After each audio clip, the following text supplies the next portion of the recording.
In 1982, king of horror, Stephen King made his screenwriting debut with Creepshow, a horror anthology that was directed by George A. Romero and contained 5 stories within a frame story. This chilling film was so well received that a comic book was published, and recently, an all-star group of creators have come out with a superhero-themed special called Super Creepshow Special, with awesome covers drawn from Pi Pa, Riley Rossmo, and Carmine Di Let's explore the scary stories in this special, but not before you tap on that subscribe button and bell button to stay connected with our awesome content.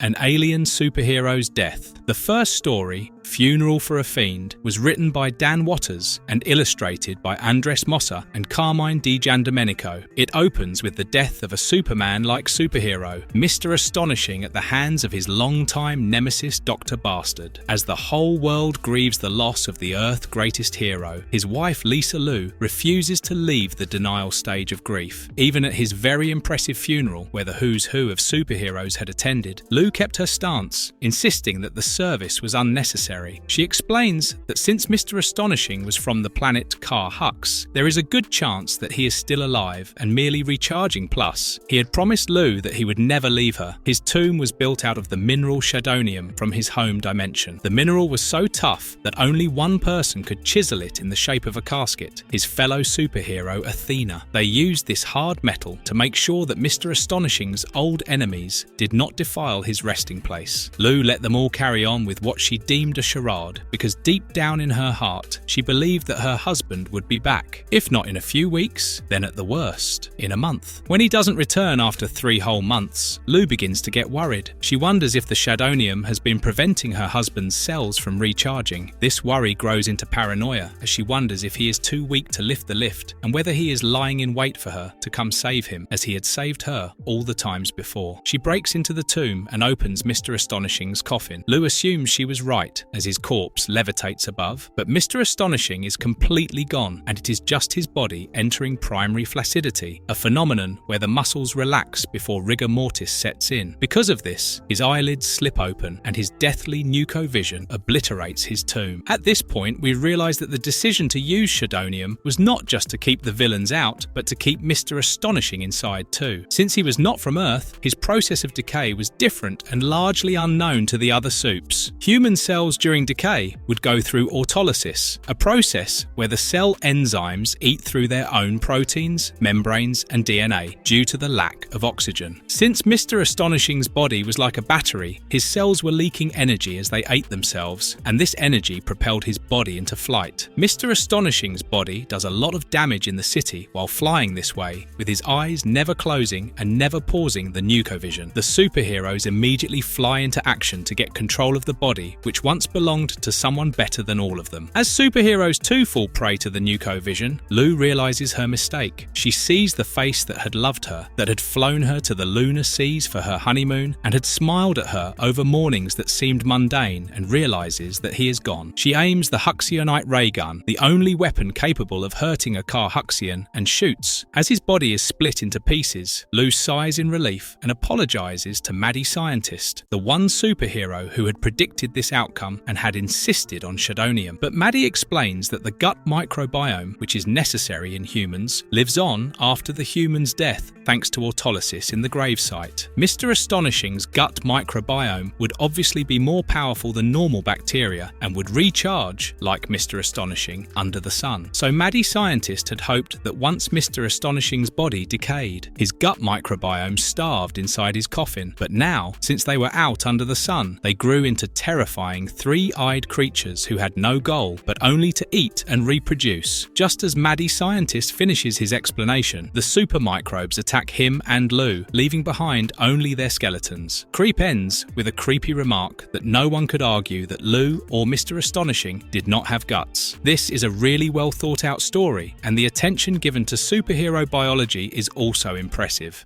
The real villains, corporations. The second story, written by Ryan Stegman and illustrated by Riley Rossmo and Inaki Azpiazu, is Grave Ghost Reborn. It follows a superhero called Grave Ghost in the year 1995. Grave Ghost has a nice power where his soul flies outside of him in the shape of a sparrow. So if anybody manages to nick him, he does not actually die, and the sparrow helps him regenerate. Even in 1995, corporate vultures surrounded superheroes, hoping to turn them into brands and profit off of them. Grave Ghost had 4 words for them: over my dead body. During one of his fights, Grave Ghost is hit from super close by someone he trusted, and his physical body is completely vaporized. His soul sparrow rebuilds him though tissue by tissue, nerve by nerve. 3 decades later, Grave Ghost rises again with a sense of betrayal, but not knowing who it was from. As Grave Ghost walks the streets of the future, he sees that nobody notices him, as everyone is lost inside their phones. As the people move like mindless cattle, he sees them flocking around a fight between Stormspark, his old sidekick, and a villain. Grave Ghost recognizes but sees that something is off. Stormspark was not the happy and alive person he had seen 30 years ago. The fight is over, and the people, all talking about their next viral post since they caught Stormspark on camera, disperse. Ghost is left confused at this and notices Stormspark compliment the villain's excellent kick that sold the fight. Stormspark takes him to her house and he asks how much she earned for selling her ideals. She doesn't see it that way though, and tells him that she did not sell out but scaled up.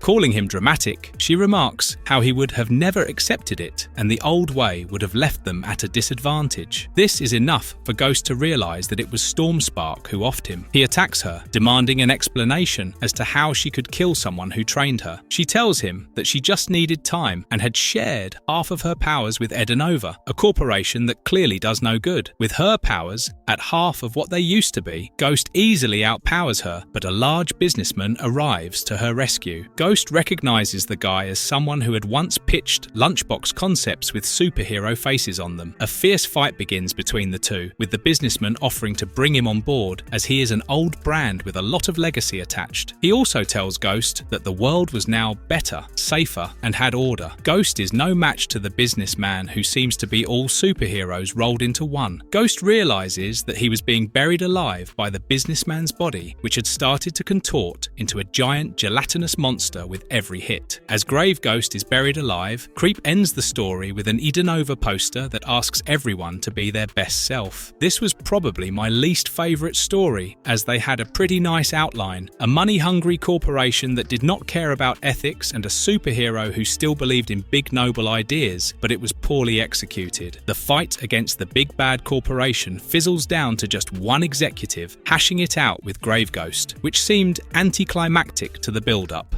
A mad scientist in the mix. The last story, Growing Pains, is created by writer Ed Brisson and artists Andre Bresson and Adriano Lucas. The mad scientist, Bob, was previously employed at High River Laboratories, but had been fired because of his attempts at reprogramming human DNA. He had been kicked out of the lab, and for 4 years, Bob had tried to make it on his own. He had taken a second mortgage on the house and maxed out all his credit cards. The financial troubles had taken a major toll on his relationship too, as his fiancée, Heather, who was once his greatest champion, had left him. Once she found out that Bob had opened a credit card in her name, she had found another guy, married, and had moved to the suburbs. With all this anger, Bob injects the serum he had created. The serum begins to work and it snaps his bones to rebuild, tear his muscles to reknit, and his skin stretches to accommodate his now huge, gigantic form. Say what you want about Bob, but he is a smart man, as he had figured the need to make his skin stretch more to accommodate his body. With his rage and new power, Bob goes on a rampage, destroying anything and everything he can see. Years of resentment and anger bubbles up, and he is only stopped by Heather, who asks him why he is killing everyone and would he want to live the legacy of a mass murderer over that of a brilliant scientist. Heather's face reminds Bob of the times when they were happy together and how Heather had the uncanny ability to see through his bullshit. Before he can think of an answer, the military shows up and Bob escapes. While escaping, sleeping, he realizes that the serum was wearing off. What Bob had not considered was that he would need to make his skin have the ability to contract as well. In a gory death, Bob returns to his formal self and suffocates to death under his own skin. Creep comments that it's too bad that he drowned under the weight of his own success. Growing Pains pulls you in with the mad scientist trope, but shows you the human percentage of error that is inevitable. An original idea and a must-read for body horror fans. Verdict: this was the first issue of the Super Creepshow special. Let us know what you think about it in the comments below, and if you liked the video, tap on that thumbs up. We will soon be back with more mind-blowing content, and until then, stay creepy!